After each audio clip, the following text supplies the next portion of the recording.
What if everything you thought you knew about salt was completely wrong? For years, we've been told to avoid too much salt for the sake of our health. But Dr. James DiNicolantonio is here to challenge that belief. What if salt is actually the key to unlocking better hydration, enhancing performance, and improving mental clarity? Today, we're diving into the hidden truths about salt that almost seem too good or illegal to be true. Make sure to watch till the end, because by the end of this video, you'll never look at salt the same way again. 1. The real role of salt in hydration. So as it pertains to salt and hydration, I did wrestle in high school. I ran cross country. I sort of kind of understood the importance of, salt and electrolytes and hydration, but not to the level of when it comes to sort of population guidance and how much we should be consuming and how much is actually lost on average when we sweat. And that obviously depends on the person, the environment, what type of physical activity they're doing. But I've published over 300 research papers, a lot pertaining to salt, several books pertaining to salt and hydration. And a lot of it's also stemmed from when I was a community pharmacist dealing with a lot of people that were placed on low salt diets by their doctors, and then they just ended up feeling terrible. They would go to their doctor, they would get their sodium levels tested, they'd all be low, and as soon as they started adding salt back to their diet, they started feeling better. So salt is kind of one of those things where everyone kind of thinks it's a poison, but it's actually an essential mineral, and we kind of forget how quickly we can lose it. It's actually the most most prevalent, let's call it, essential mineral that can be lost very quickly, either through sweat or through caffeine coffee intake out the urine, or you can start losing it having diarrhea, things like that. So we can lose it really quickly, and when we don't get it in the diet, and especially if we're eating like a whole food diet, since we're no longer consuming like the salty blood and interstitial fluid of the animal, the whole foods are now very low in salt. So it's just something that a lot of athletes and a lot of people are eating clean. When they start adding it back to their diet, they start to feel it. Salt has been misunderstood for decades, but Dr. DiNicolantonio reveals that it's an essential component for proper hydration. Sodium plays a vital role in maintaining blood volume and fluid balance in the body, especially for athletes. While most people assume that drinking plenty of water is enough to stay hydrated, this is only part of the equation. When we sweat, we lose sodium along with water. If we only replace the water without replenishing sodium, it can lead to an electrolyte imbalance, causing fatigue, muscle cramps, and even dizziness. For athletes, maintaining sodium levels is critical because intense physical activity increases sodium loss through sweat. Without enough sodium, the body struggles to retain water, leaving muscles and organs underhydrated, which can lead to decreased performance. 2. Prehydration. Why it's more effective than rehydration. And so, really I've tried to spearhead a couple points on hydration. The two biggest that most people aren't talking about is, number one, the best hydration is prehydration. Because once you start vigorously exercising, gastric emptying starts decreasing. And so it's hard to get fluid into the body when you are vigorously exercising. It just sits in the stomach. That's why you get bloated, and that can lead to things like cramping and performance going down if you're trying to overhydrate while you're vigorously performing exercise, because gastric emptying has gone down. So that's one key, is prehydrating 90 minutes prior to, let's say, competition with a salt solution that's as salty as your blood, somewhere around 3,000 to 3,500 milligrams of sodium per liter. And this needs to be in like a palatable solution. You can't just take like real salt and pour it in water at that concentration and think you're going to be able to handle it. It has to have some type of flavor, which Relight does. Which is why that's a great product to use.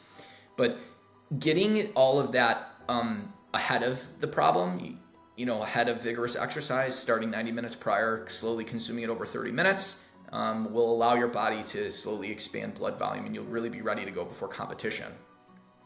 That being said, the other point that I've been trying to spearhead too is dehydration acclimation, which is basically you're not prehydrating prior to practice. So so we're going to separate competition, where you want to prehydrate with a salt solution as salty as blood.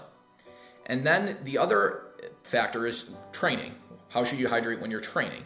You're going to do basically the complete opposite. You want to practice what's called dehydration acclimation. essentially where you induce mild episodes of dehydration, which will signal your body to retain more salt and expand blood volume. And so that basically you're triggering a hormetic response where if you induce small amounts of dehydration multiple times in a row, you end up expanding baseline blood volume and you become more of a salt retainer. And then prior to competition is when you hit yourself with that really nice, high salt load, so you're ready to go. So you still want to come into training fully hydrated or euhydrated, but just not boosted up. You don't want the blood volume boosted up too much because you want to actually induce mild dehydration and get all the benefits of dehydration acclimation. Dr. DiNicolantonio introduces a concept many people may not be familiar with: prehydration. While we typically focus on rehydrating during or after exercise, Dr. DiNicolantonio explains that prehydrating with a salty solution before you even begin exercising can be more effective. Why? Because it helps the body maintain stable blood volume and circulation from the start, ensuring optimal hydration and performance. When athletes begin their exercise already hydrated, especially with the right sodium levels, they're more likely to avoid common issues like muscle cramps, fatigue, and decreased endurance. Sodium helps the body hold onto water, ensuring that muscles receive the oxygen and nutrients they need to function at their best. Prehydration sets the stage for better overall performance, and athletes can focus more on their game rather than worrying about hydration throughout their activity. 3. The connection between sodium and mental focus. So there's two things kind of going on here. One is that, yes, you need sodium for nerve, function and basically nerve firing. And you need good blood circulation as well to the brain. And so when you're vigorously exercising, you have competition of blood flow between the heart, between the working skeletal muscle, the organs, and then the skin, which is trying to increase blood flow to dump heat. So you have a reduction in blood flow to the brain, and that will absolutely decrease mental acuity. But if you can, if you're properly hydrated, which requires sodium and water, then that will absolutely improve mental focus and cognition and acuity. And this has been shown in many studies, just being dehydrated even less than 2%, like 1.8%, will decrease mental acuity. What's often overlooked is the role of sodium in maintaining mental clarity and focus. According to Dr. DiNicolantonio, proper hydration is not just about keeping your body energized, it's also crucial for cognitive function. When we're dehydrated, our brain's ability to focus and process information diminishes. This is particularly important for athletes who need sharp mental agility and quick decision-making during performance. Sodium helps the brain retain water, allowing neurotransmitters to function effectively. When sodium levels are low, mental fatigue sets in, leading to slower reaction times and poor decision-making. By maintaining proper sodium levels, athletes can stay focused, make smarter decisions, and avoid the mental fog that comes with dehydration. 4. Why whole food diets may not provide enough. But I've published over 300 research papers, a lot pertaining to salt, several books pertaining to salt and hydration. And a lot of it's also stemmed from when I was a community pharmacist dealing with a lot of people that were placed on low salt diets by their doctors, and then they just ended up feeling terrible. They would go to their doctor, they would get their sodium levels tested, they'd all be low, and as soon as they started adding salt back to their diet, they started feeling better. So salt is kind of one of those things where everyone kind of thinks it's a poison, but it's actually an essential mineral, and we kind of forget how quickly we can lose it. It's actually the most prevalent, let's call it, essential mineral that can be lost very quickly, either through sweat or through caffeine coffee intake out the urine, or you can start losing it having diarrhea, things like that. So we can lose it really quickly, and when we don't get it in the diet, and especially if we're eating like a whole food diet, since we're no longer consuming like the salty blood and interstitial fluid of the animal.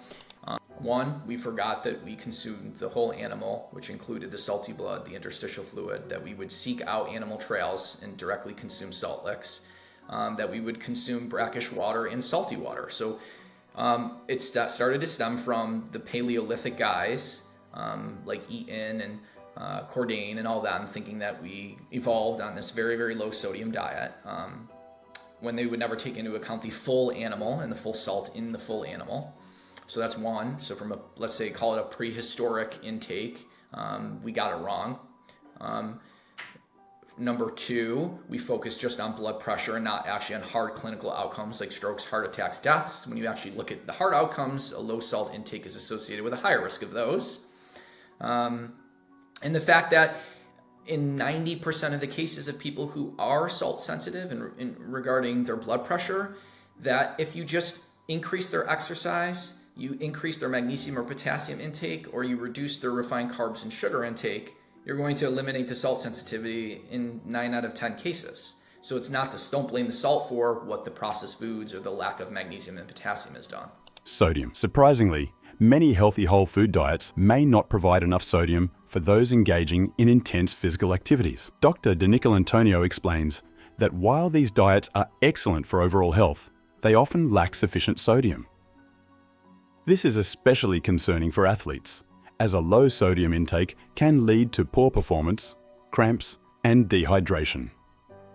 Whole foods such as fruits, vegetables, and lean proteins naturally contain low amounts of sodium. While this is beneficial for people who don't engage in heavy physical activity, athletes and those who sweat excessively may need to increase their sodium intake to maintain balance. Without adequate sodium, even a nutritious diet can fall short of supporting optimal athletic performance. 5. The science behind cold saline solutions and performance temperature. And you mentioned heat, and that was one of the things I took from your book, of that the body will begin to overheat. And even just a little bit of overheating really has a really detrimental effect on your ability to perform. How can I measure how much, how hot I am? Obviously, I sweat a ton. I feel like I'm always overheating. Yeah. Is there any, does a Whoop, does that measure heat? I wear my, my Apple Watch, but that's not giving me any index.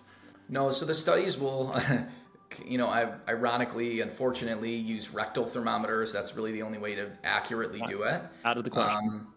But you'll know, you can just feel, you'll be sweating, you'll know that you're overheated.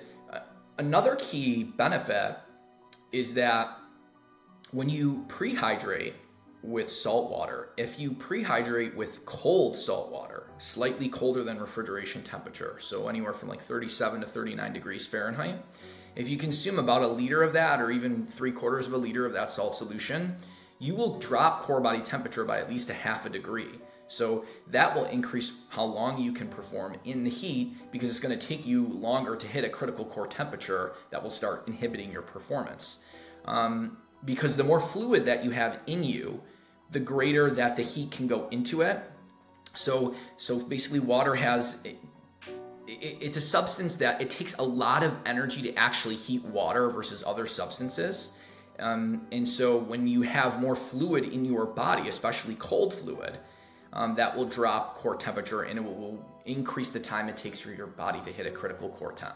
Okay, this is gonna take us off into a little segue, but I have to ask, because I lived in Asia for 12 years, and the Chinese basically believe that warm water will cool you down. And so when you're hot and sweaty, they offer you a nice warm glass of water. And it drove me crazy because I need ice cold water, which was not a very prevalent accommodation. Is that right? Is there any science behind having warm water to cool down your core? No, not at all. It's the complete opposite. So, you think about it. The body is 98.6 degrees Fahrenheit. Mm-hmm. If you're drinking water that is, let's say, 37 to 39 Fahrenheit, that's going to drop core body temperature, especially if you bring in enough fluid and enough volume to do that. And so the studies are very clear. 39 Fahrenheit water, which is just under refrigeration temperature. So refrigeration temperature is 40 to 46. So the studies have typically used 39, but even going slightly lower will probably be even better, will drop core temperature as long as you're consuming about at least 3/4 of a liter of fluid. Also plays a role in how sodium impacts performance. Dr. DiNicolantonio explains that consuming cold saline solutions or cold water mixed with salt can help athletes can lower help their athletes core lower body their core body during temperature exercise. during exercise. This is This is particularly particularly useful in hot climates or intense physical environments, where maintaining a stable body temperature is crucial for avoiding fatigue. Cold saline solution cool the body while also providing the necessary sodium to retain fluids and support circulation. This combination prevents overheating, allowing athletes to push harder and stay hydrated for longer. For anyone training in high temperatures or engaging in endurance sports, this simple strategy can make a big difference in performance. Who knew salt could be so important? Dr. James DiNicolantonio has revealed how sodium plays a critical role in hydration performance and even mental clarity. If you found these insights as eye-opening as we did, make sure to like this video and subscribe for more fascinating health revelations. Let us know in the comments what you think about these surprising salt secrets, and stay tuned for more content coming your way.